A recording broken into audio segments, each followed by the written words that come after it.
ഒക്കെ ചെറുപ്പത്തിൽ എൻ്റെ അമ്മ എന്നോട് ഏറ്റവും കൂടുതൽ പറഞ്ഞ കാര്യം നിസ്കാരത്തെ കുറിച്ചേനി. രാവിലെ സുബിയാൻ കൊടുത്ത അമ്മ വിളിക്കും, മുത്തുവ എണീറ്റൂടി നിസ്കരിച്ചൂടി എന്ന് പറഞ്ഞു. അങ്ങനെ ഓരോ ഭക്തിനും ഉമ്മാനെ പറച്ചിലുണ്ടാവും, നിസ്കരിച്ചിരുന്ന മുത്തുവ ഒന്ന് നിസ്കരിച്ചു നോക്കുന്ന്. അതുകൊണ്ട് തന്നെ അന്നൊക്കെ എനിക്ക് നിസ്കാരം ഉണ്ടായിരുന്നു, ഉമ്മാനെ പേടിച്ചിട്ടാണെങ്കിൽ പോലും. പിന്നെ പിന്നെ പ്രായമായി, ഉമ്മാന്റെ പറച്ചിലും കുറഞ്ഞ്, എൻ്റെ നിസ്കാരത്തിന്റെ സീരിയസ്നെസ്സും കുറഞ്ഞു. പിന്നെ നിസ്കരിച്ചാലായി, അല്ലെങ്കിൽ നിസ്കരിച്ചില്ല, അങ്ങനെയൊക്കെ ഉള്ള ഒരു മട്ടിലേനി. പിന്നെ പിന്നെ ഞാനൊരു പ്രവാസിയായി. പിന്നെ കുറേ പ്രശ്നങ്ങൾ ജീവിതത്തിൽ വന്ന് അങ്ങനെയൊക്കെ ഉണ്ടാവുന്ന ടൈമിൽ എൻ്റെ മനസ്സിലൊന്ന് തോന്നി, ഇനി മുതൽ ഇങ്ങനെ ആയാൽ പറ്റൂല, പടച്ചോനെ പേടി വേണം, നിസ്കാരമൊക്കെ തുടങ്ങണം, ഇനി ഒരു വക്ത് പോലും ഒഴിവാക്കൂല എന്നുള്ള ഒരു ഉറപ്പിച്ച് മനസ്സിൽ.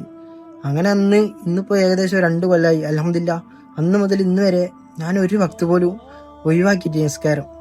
അതുകൊണ്ട് തന്നെ ഇപ്പം എൻ്റെ ഉമ്മ ഇങ്ങനെ വിളിക്കുമ്പോൾ ഉമ്മ എന്നോട് ചോദിക്കും, മഗ്‌രിബ് നിസ്കരിച്ചിരുന്ന, ഇശാ നിസ്കരിച്ചിരുന്ന. അപ്പോൾ ഞാൻ നിസ്കരിച്ചെന്ന് പറയുമ്പോൾ എനിക്ക് ഉണ്ടാകുന്ന ഒരു ഫീലുണ്ട്, അതേപോലെ എൻ്റെ ഉമ്മാക്ക് ഉണ്ടാകുന്ന ഒരു ഫീലുണ്ട്. ഇതൊക്കെ വല്ലാത്തൊരു തന്നെയാണ്. പിന്നെ പറയാനുള്ളത്, ഇപ്പോഴും നിസ്കാരം ഒന്നും സ്റ്റാർട്ട് ചെയ്യാത്തവർ അല്ലെങ്കിൽ മടി പിടിച്ച് നടക്കുന്നവരാണെങ്കിൽ നമ്മളോടൊക്കെ പറയാനുള്ളത്, നിസ്കാരം തുടങ്ങിക്കോളിട്ടാ, നിസ്കാരം തുടങ്ങിക്കോളി. അതേ ഉണ്ടാവുള്ളൂ, അതൊക്കെ നാളെ ഉണ്ടാവുള്ളൂ.